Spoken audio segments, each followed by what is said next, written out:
Ahoy! This is J Shell once again for Iuchi and AODL. Today wanting to look at GFRIEND Labyrinth, specifically the graphic design, and specifically the graphic design of the Crossroads version. Because this whole album just, it hit me unexpectedly. It seems like it was genetically engineered to target me. I don't see this style that much, and combined kind of with the intensity of the strings and the symphonic pop elements in their music, especially on this album and especially in Crossroads.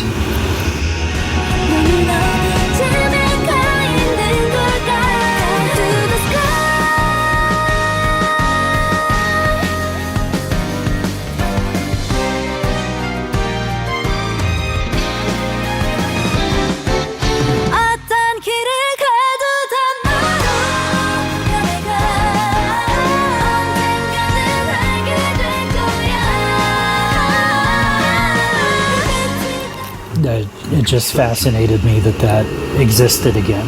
I haven't really encountered this since like Pizzicato 5 era, or maybe Sufjan Stevens. Anyways, the design. So part of what I love is this. First we got the photo here that is just kind of very heavily zoomed and cropped and bleeds all the way to the edges, with the text here partially overriding it. This does not come down quite to the center of the page. And then we have here what looks almost like overprint, or like it started repeating this layout again, and printer malfunction, but this is obviously part of the design, because this hits right in the middle of every letter, just like up here. I can't quite describe this visual style except kind of as I am, but it is a style I really like.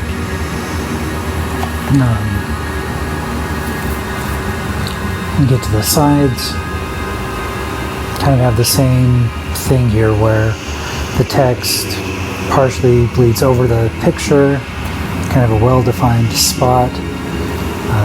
Then we have all the track titles. The other side is a bit more plain. And in the back, we have this picture continuing kind of all the way to here.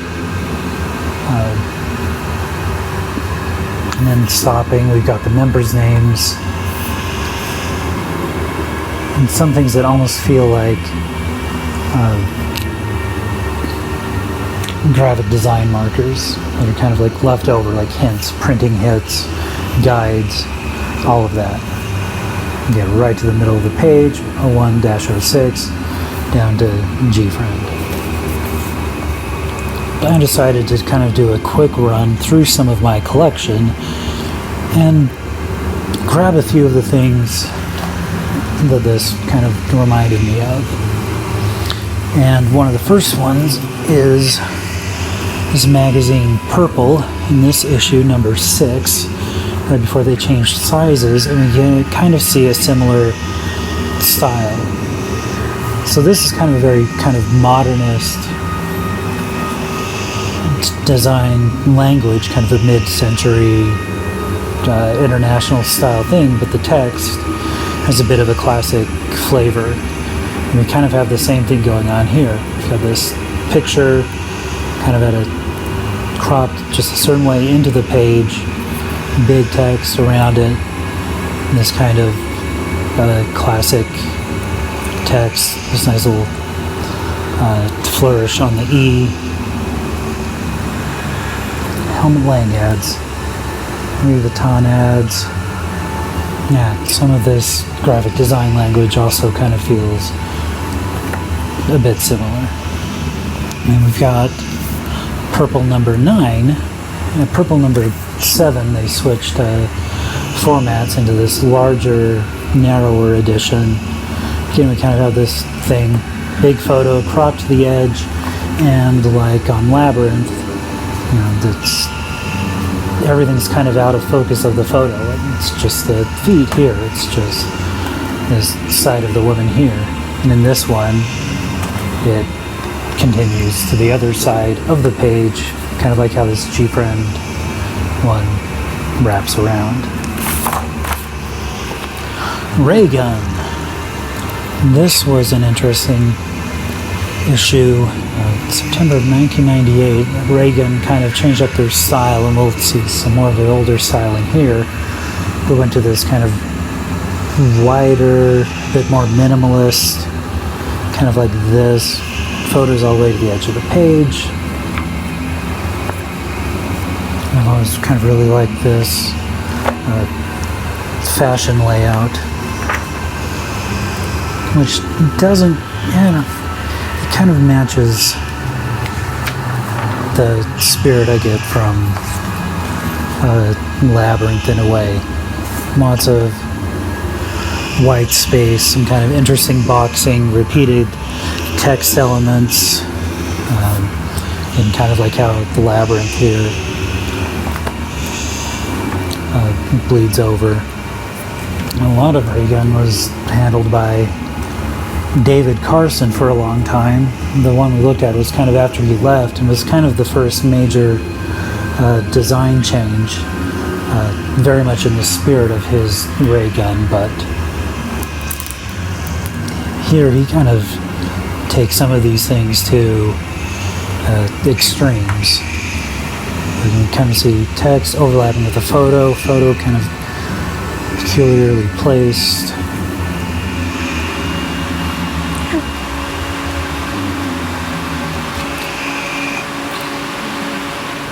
Not quite a full match. And this is obviously much quieter than this. This still kind of has this feel. And these were some of his designs in Raygun.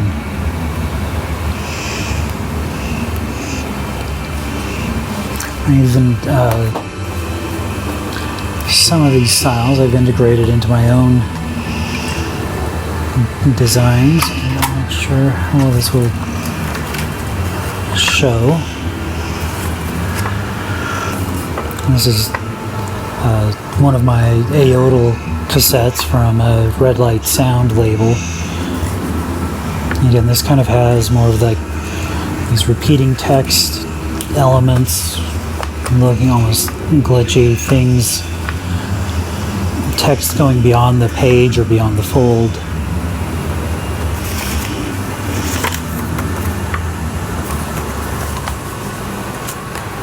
I brought this other issue of Purple mostly for the Helmut Lang ads, which I just loved and wanted to share.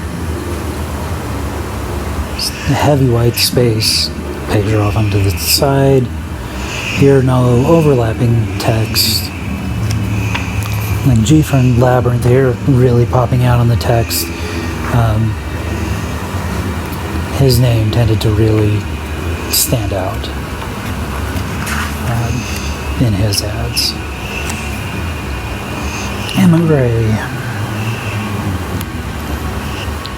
So kind of the same, similar minimalism, the slight overlap of sections, and some of this cool design work of Peter Maybury, I believe.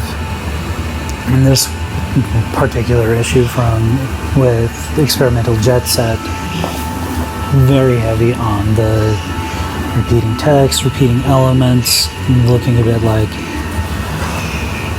printing error, overruns. Here preserving the kind of the CMYK, where this CMYKs kind of shift and change around. A bit more extreme than Labyrinth, but yeah, it kind of feels of a similar design school, design influence. It's a big book of Emigre. was like this design with heavy picture going all the way to the edges, and a big chunk of kind of dead space, a little off center.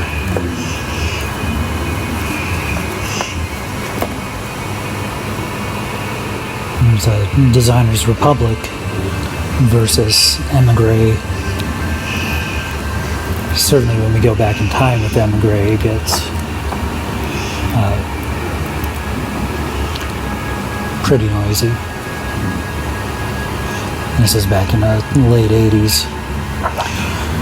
One of the great graphic design companies for music.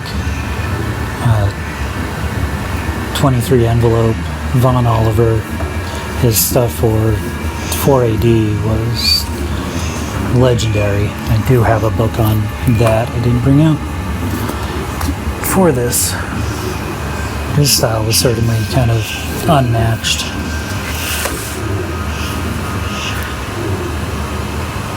And I grabbed this one on Avant magazine design because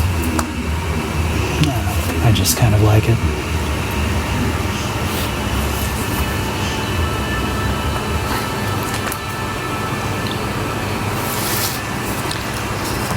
So certainly I have seen Kpop releases that take very heavy design influence from fashion magazines. A couple of the CLC's more recent releases are like that. G-Idol's first couple of releases, their photo books remind me a lot of kind of heavy fashion magazines. But I've never seen anything else quite have this style. And it was most pronounced on this Crossroads version, which I partially got just because its pictures are also trains and kind of cold winter scenery. And also in this era, Yoonha really reminds me of a girl I used to do music with and design with that I knew at the time of when some of these magazines came out, so we were kind of similarly influenced. And she would like to wear kind of short rave colored wigs sometimes, and had a face kind of similar to Yoonha's, and even dressed kind of similar to Yoonha in this era. So this just really felt like someone went back to 1999 and slipped into my dreams and extracted stuff out of my mind and just kept it on hold for 20 years. So I've got a Song of the Siren coming, a Broken Room edition. I may do an unboxing when I get that. I ordered it before I even saw the design, but I've seen some pictures recently in the background of some GFRIEND vids, and it looks like it's similar to this. So I'm looking forward to kind of seeing where they go. Strangely, as much as I loved this EP and just about every song on here, I have not really dug into their back catalog. I've listened to some, but I've not gotten into it like others. But this right now, even with Nonstop, from Oh My Girl, with G-Idols, I Trust, Dreamcatcher, Third Eye, a whole host of other great releases this year. This thing from the start of the year is shaping up to be potentially the album of the year for me, or mini album. So, but I wanted to kind of just talk about this design language it used, and that's it. I'll have more stuff up soon as I just kind of look at, kind of find weird connections between the K-pop releases that are grabbing my attention, and some of the potentially unexpected places where I kind of find similarities. Oh, this is even the exact same size as purple. So, that's cool. Talk to you later.